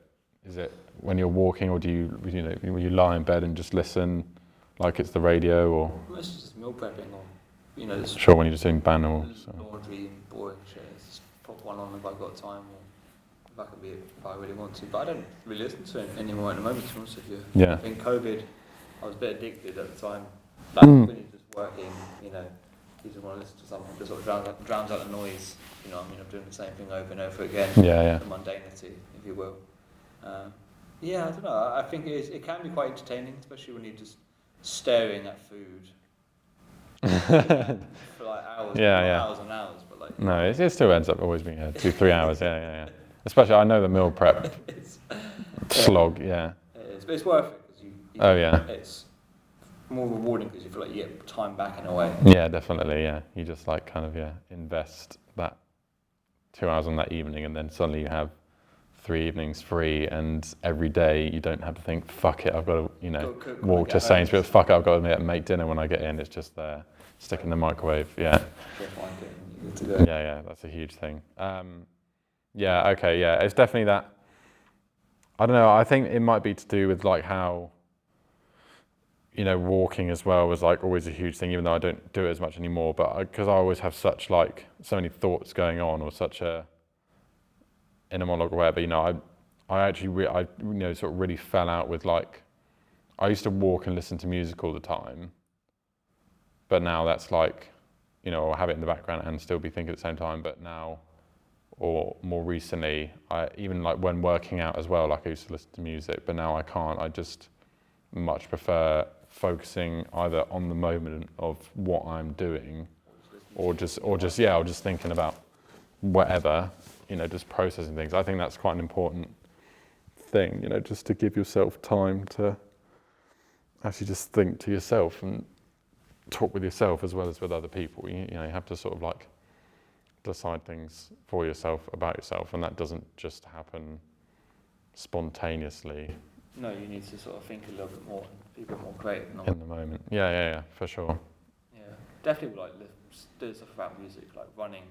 It's quite a tough one. Like if you do marathons or anything, that's quite. I wouldn't say painful, but you really need to like hammer home your self-talk sort of thing. Really want to quit sort of thing. Oh yeah. Keep going sort of thing. Yeah, and that's actually one of the things I like about running. It's a bit meditative in a way. Yeah. You can just go around the quay. For us, it's like a lovely little part of Exeter, and you can just sort of lose your mind into something, and then 5 minutes later, like, oh shit, how did I get here? Like, you just out a little bit, and it is quite nice. Yeah. Have you ever done any like specific meditative practice, like besides like exercise, for instance? Like, have you ever just sat down and meditated, or? I do. I try to do it every day, between 10 and 15 minutes, at least once a day, sort of thing. And that's in the morning before I leave to go to work. You just sort of sit there and close your eyes, put a timer on, and sort of sit and think with your thoughts. Yeah. That definitely helped me to understand that you know, you get all these thoughts, and it's more about how you react to your thoughts, Yeah. as opposed to the initial thought itself, if that makes sense. Yeah. That whole like, I went through the whole phase of like this sort of it was like Stoic, Taoist, and Buddhist like YouTube basically, and like I had like the Tao installed like on my phone for a while, and because they were all sort of like related things of, yeah, I guess what united them was like, I'm going to use the wrong terms if it's like realist kind of perspectives, or like a kind of more, I don't know if I want to say like the word like gentle, like you just become more like accepting of things, and you work with the natural flow of things, you know, like the whole thing with Stoicism, isn't it? It's like you work with the fact that you are going to have explosive emotion, or other people are going to be explosive towards you. You don't try and control that, or you don't try and like avoid it or, you know, suppress it in your life. You just like, accept it and use it as momentum in a way. Yeah, exactly that. You just learn to like experience it productively, and with like a healthy perspective to whatever is on the other side of that, you know, highly emotional moment or thought or whatever. And that, you know, that came in, that paralleled to me with like the whole, I think, I might be wrong, but I think the Taoist stuff has the whole idea of like yin and yang within it. I was going to actually ask, what is Taoist? What is Tao philosophy was, I don't remember because this was like 3 years ago, but I know it's like ancient China. I'm pretty sure ancient China, I could be so wrong, but I think, yeah, and it was just like the Tao itself was, yeah, like a book written by some, you know, wise old dude that like, or probably many wise old people over many years, about just like different, you know, approaches to life under a theme, obviously. Yeah, and I think the philosophy of the Tao included the whole yin and yang thing, but I could be wrong. And like just that idea that, so yin is like the peaceful, natural thing, and the yang is the explosive, violent thing, but yang has a bit of yin in it. You know the symbol. Yeah. So the sort of the black tier with the white dot in it, and almost sort of the white tier with the black dot in it, like it's all in balance. Like both need each other to survive, and it's that kind of like circle of life. This sort of, you know, sort of like natural order of things that's all wrapped up in that.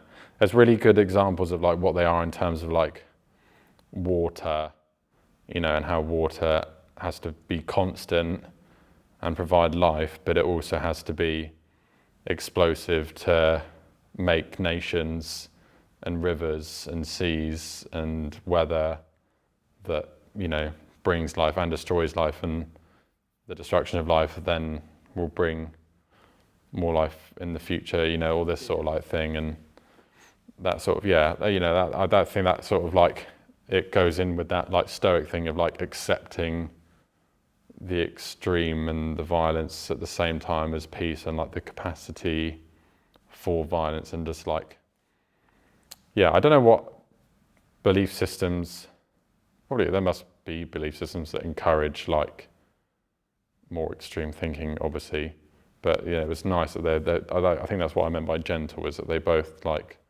just take into account the complexities and the, you know, especially with yin and yang, because it's like, I think a lot of things get restricted by the fact that people think of them in terms of binaries, and nothing is binary, it's always complex, and that, you know, and yin and yang shows that, at least in just quite a simplified way, of that it's never going to be black and white. There has to be some black in the white, and there has to be some white in the black. Like there has to be a balance and an acceptance and a use of both in either sides, and then that itself is all part of one thing. You know, it's not, yin and yang isn't yin and yang, it's literally this together whole thing. You know, it's like I think I really appreciated that at the time, and I can't remember what it was about. I think it was Buddhism that like I ended up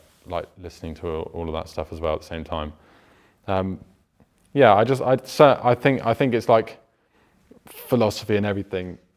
You know, it's enormously valuable, and you do need it. And you just, you know, for me anyway, I think as with other things, like, you know, I like to use it like as a tool or as a just contextualization or something to draw on for all the other ways I navigate the world and myself and how I think about things and deal with things. Like it just adds another layer of like you say, like wisdom and sort of experience, and flavor for stuff. You know, it's like it's not, and it like with everything, if you just are stoic or just are, you know, whatever.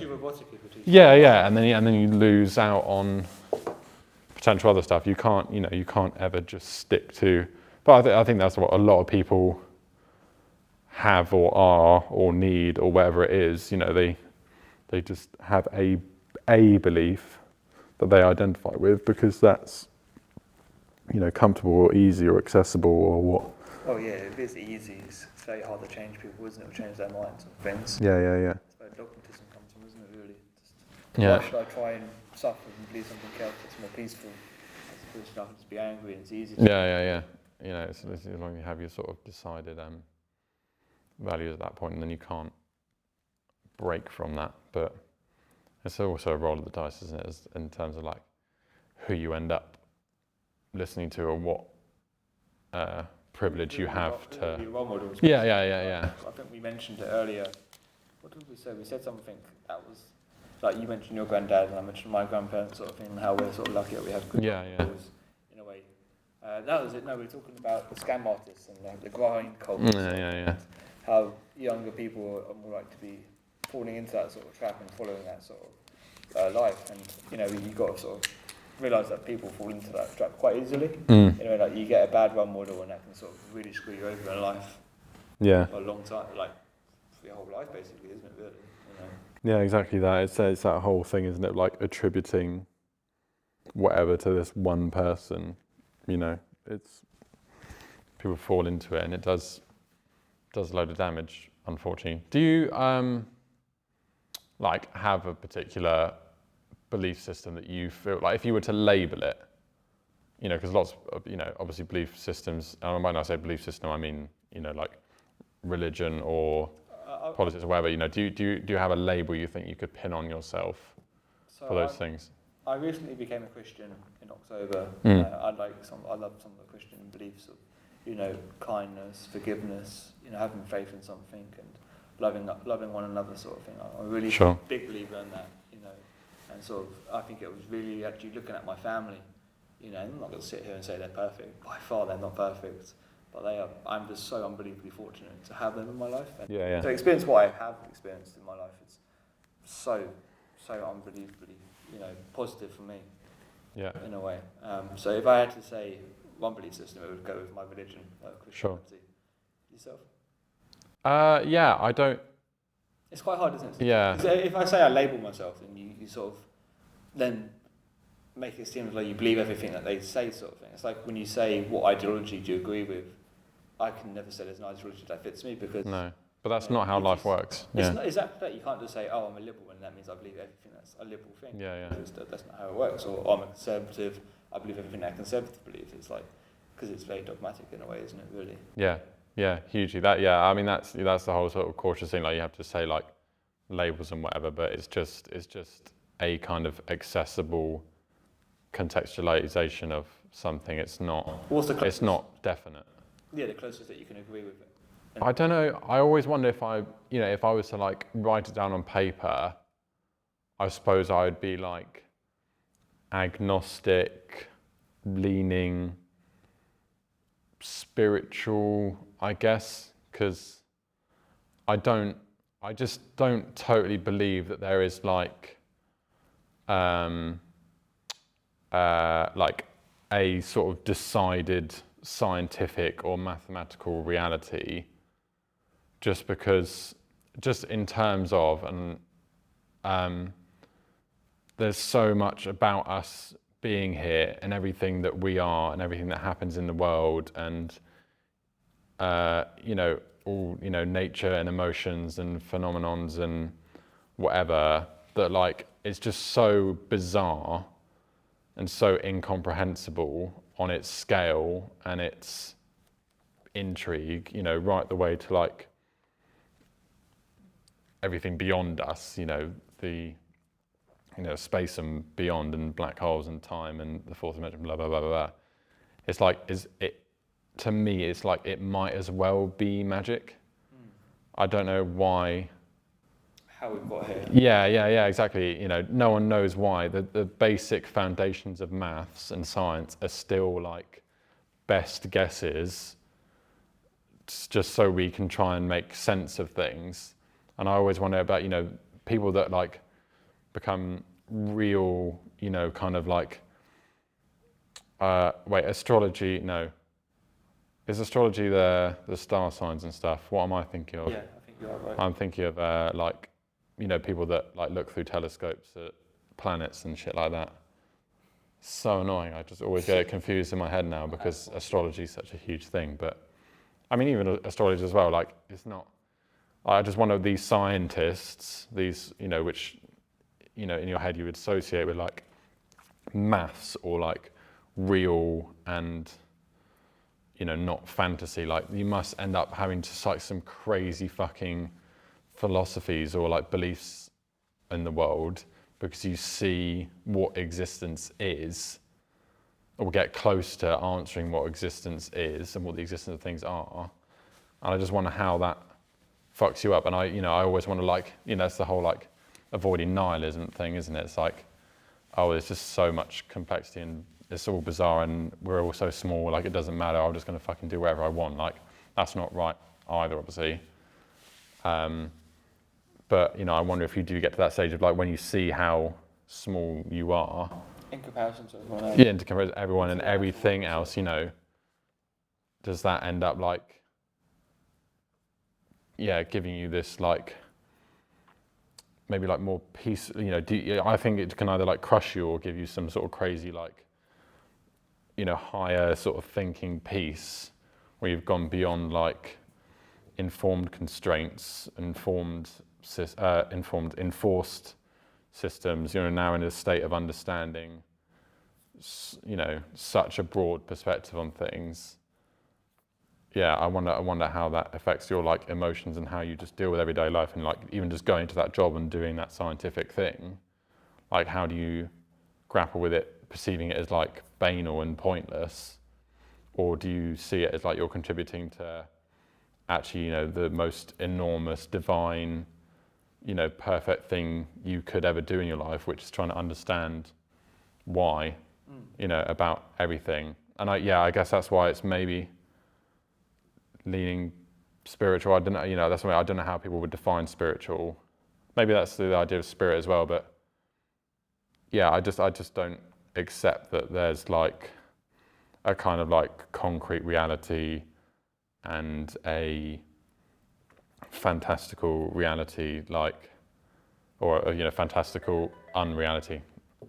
I think it's all just so crazy anyway that it might as well be fantastical. And even like our experiences within like dreams and emotions and stuff, like that's still its own reality in itself. And I think maybe just because I dream so vividly and intensely all the time, as much as you can say like, from like the scientific perspective, like, oh, it's just your subconscious coming up with this or whatever, but like even the fact that like I can see right now, and that is just like light being interpreted by my brain, and the fact that I, who is my brain and my body, don't understand what my brain is doing to be able to do that, and why I can intrinsically do it, and then why I can then experience that when I'm asleep, but in a totally unreal, fantastical, hyper emotional, whatever fashion. Like, it's just my brain just reproducing its perception of reality. It just becomes like, because there's so many like layers. Yeah. You can think on it and it goes on forever, doesn't it? Yeah, and that exact fact, the fact that it goes on forever, and that there's like no answer or conclusion, is what makes me, think that there's just like, either there basically there isn't an answer, or the answer is that it's just all crazy and magic and valuable and interesting. It's like, and that's why I can't say I'm like, it's totally scientific or realistic or totally religious or whatever. It's just like, it's just a perception of how bizarre everything is. Yeah, it's like that question of what is the meaning of life. Yeah. Is there also the answer to that? Yeah, it's enormous, and I think everyone creates it for themselves. Eventually, it's you're never going to have an answer, are you? But it's like, even just the idea of like striving for an answer, like, why is that the objective? But then it becomes, it's just a paradox, isn't it? Because then the answer becomes just the doing of asking, just the doing of experiencing. Like, it answers itself in that way. Like, you're not spending your time trying to find this thing. There's not a thing to find. It's actually the trying that is the thing. Yeah. I guess that's probably the label. What brought you? I think it's interesting that you've become Christian. So, because how would you have labelled yourself before that? Or who were your family, or what? Yeah. I was definitely agnostic. I've definitely been agnostic for the last couple of years, 2-3 years. I'll say the second year of uni, so like 2 years. I've just been thinking on, how have I had what I've had, sort of thing, and someone give me, the higher power led me this way, and to then have all the people that I really love and really are close to me, offer me the kindest people that I've met, all like Christians and all believing, and it's like, well, surely that's a sign there, isn't it? Really? Sure. That belief of something like a higher power in the way, serving something higher than yourself. I think it's a good way to live life in a way, and I think it has been, coming in a way, being a Christian. Like when I said 2 years ago I was agnostic, I think it was more just of a faith to labour as something in a way for me. So I think it's probably best that I just admit I believe in a God. Sure. Yeah. And that, I was going to say, like, what is the defining thing to you that makes you say or believe that you're a Christian? Like, it's the fact that you believe that there is a God or a higher power within the Christian belief system. Like, do you believe in the Bible, for instance? So is that how you define who you are? Yeah. I've not really read it, that sort of thing. For me, for my practice, my religion is more of I pray every night. I light candles once a week, sort of thing, in the chapel to sort of remember those that have come before us. As a thank you, look after them in heaven, and once in a while I'll go to church, sort of thing, when I get a chance to. Sure. I try to keep it simple. Not like be over flamboyant with it, sort of thing, or like. Yeah, and that's important. Yeah. Just keep it simple. And some people don't realise. I don't go around spouting it like it's just. No, I would know. Yeah. Like you said, you never would have known. And, if you don't believe in God, that's up to you. If you're an atheist, good for you. It doesn't particularly inhibit me. No, exactly. Yeah. Everyone has their own beliefs, not like that. Yeah. I wouldn't want everyone to be a Christian or everyone to believe the same thing that I believe in. That makes us all quite boring in a way. Yeah. If we're all the same person. Do you know what I mean? Yeah, absolutely. I mean, that is just like the point of it, isn't it? It's just like, no matter what, you're still going to be united by, emotions, or, no one experiences the same reality, but everyone experiences the same reality to some sort of extent. So you're still going to be united with, your neighbour, or, someone in whatever other part of the world, by those two things. Like, I think language is like a really interesting way into like understanding that. Like when you start learning or like experiencing different languages, you realize people only ever have so many things to talk about. No, you know, people aren't experiencing a totally different reality in Romania or, you know, Hungary or Pakistan or whatever. I mean, they are obviously in those cases, you know, But in terms of just like, yeah, like your hobbies and likes and emotions and experiences and, you know, like the human experience is still like a shared thing, no matter what sort of context it's in, and that unites people, and that goes the same for, you know, beliefs and religions. Like, you know, people believe in a God, just, you know, just as I believe in there's like, either there is a thing or, you know, it's just, there's just this kind of like, you know, there has to be some sort of like magic force that like brings this all together, I guess. That's like my idea. You know, in all those cases, there's still basically just a part of the human experience. You know, there is an unknowing,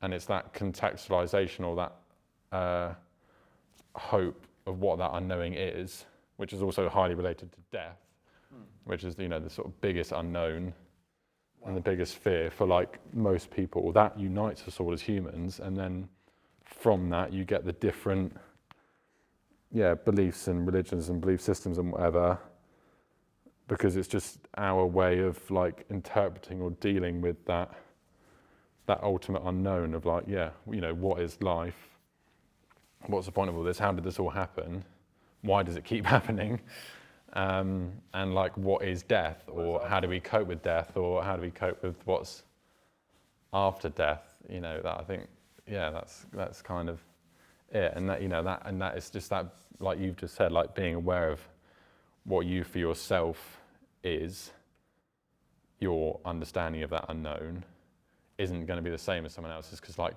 why the fuck would it be? You know, you're thousands of miles apart and you have totally different histories. It's Well, I have friends at the moment who, I have a friend in particular, she's having a really bad time with life at the moment. You know, I think her father passed away when she was younger, and her mother's recently diagnosed with blood cancer. You know, it's like, if she doesn't believe in God, she doesn't have. I could completely understand why. Like how could someone give us so much suffering in a way? You know. Yeah. It's unfair for me to then say to her, oh, you know, that's just God, that's just the way it is, sort of thing. Like, how inconsiderate is it to say something? No. Something Yeah. You know, it's like, you have every right to believe, you know, not believe in God at all with that sort of, you know, what's happening there. It's horrible. Yeah. In a way. But I've just been so fortunate at this time in my life that I've not had to go through that suffering yet. And I know that's to come, because, you know, that's part of life, isn't it? You have your family and the elders, and they just pass away. That's just the cycle of life, isn't it? Death is, we all die, don't we? That's the thing that we can never avoid. No, yeah. Literally that. Yeah, it's What, life, death, and taxes, and that's yeah. Have that as a live, laugh. Have that as your up on the wall in the house. Yeah, that's really interesting. That's another sort of interesting, quite significant thing that we share. Like when you said about only having gone to like different countries in the last year or whatever, like that was the exact same for me pretty much last year, because I'd never really, you know, I had been to like Switzerland when I was a kid, you know, like with my family, and you know, I sort of did Sweden as with the scouts, but you're just, you know, like on a scout camp, so like, you know, I had some exposure, but I always did most of the UK as like holidays with my family. We did Tenerife once, but I'd never really been. I think it's very important at like this age now, and certainly thanks to like uni and thanks to the privilege we have to like, you know, learn to think for ourselves about things and learn to think in terms of other people's way of thinking. Like, you know, as soon as you just become more mature and worldly, that when you then go to these countries at this sort of age, it's such a different and such more like significant experience, because you've established now in your life like a way of thinking and feeling that is attributed to where you've grown up.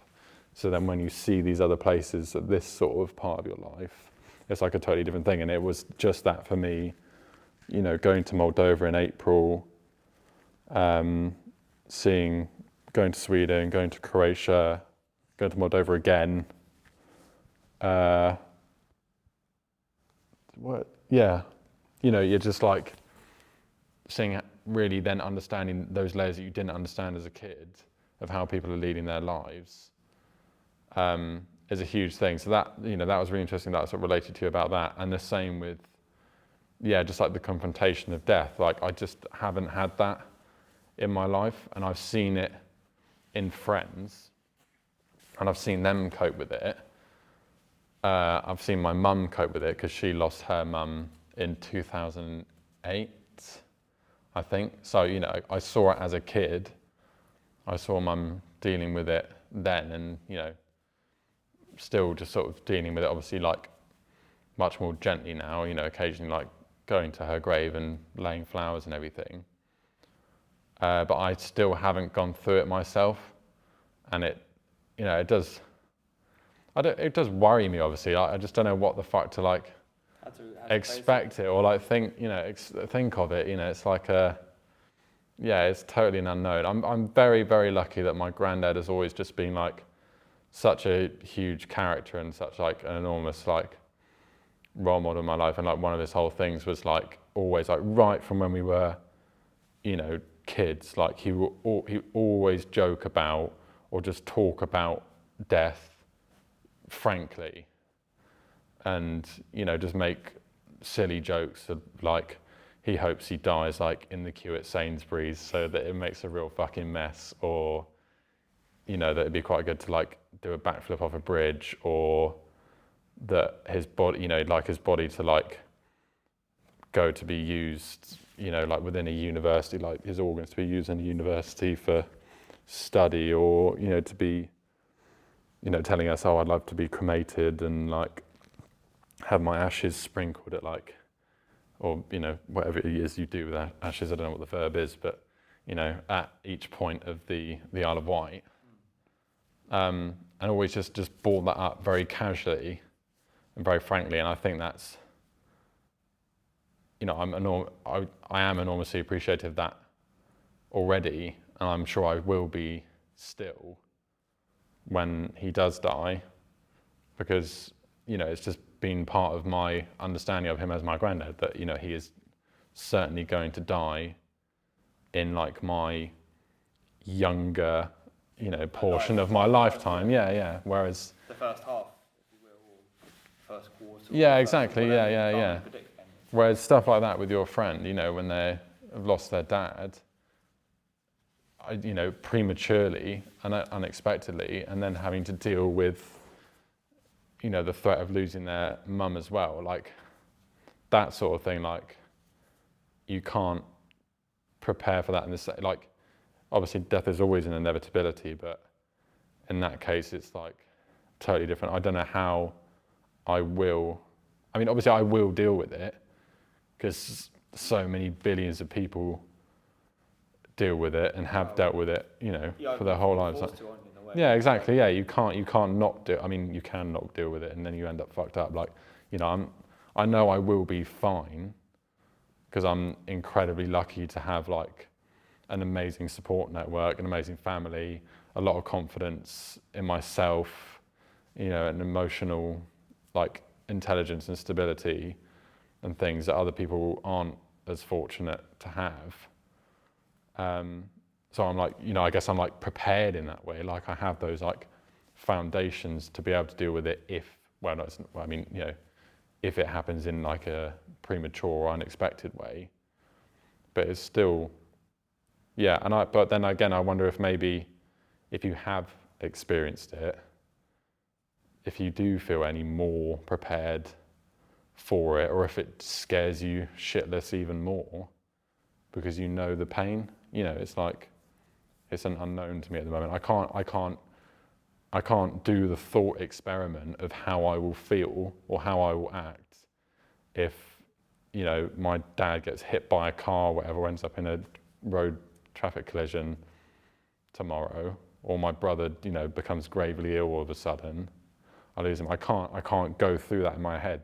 Because you've not experienced it. Yeah, and I've never experienced emotion probably close to that Whereas, yeah, maybe someone that has gone through it, you know, like in your friend's terrible situation, is like, you know, is there any more peace knowing that you've faced it once before with your dad and you might face it again with your mum and you're just as prepared for it? Are you even more scared because you can live that experience again? You can live that morning again in your head of like knowing how much it's going to hurt. You know, it's like, yeah, it's fucked up. It's definitely, I guess it's just like a kind of ignorance is bliss thing that I'm grateful for, that I haven't had to face it, or that, you know, that we haven't had to face it yet.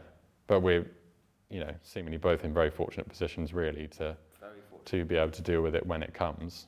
You know, we both have very comfortable like careers and things going on for us. We have good people around us, you know, we have a nice bed to go home to every night. Like, we have a lot of things in place that it will be much easier to deal with when it comes to than most other people in the world will. Yeah, I've only ever lost 2 great grandparents in my lifetime. You know, and then they're like well into their 90s. Yeah. Or one was into his 90s, and my great nana, I don't know if she reached 90 or she was just before 90. That's amazing, yeah. But like, to have said that, and now I'm at the age of 25, it's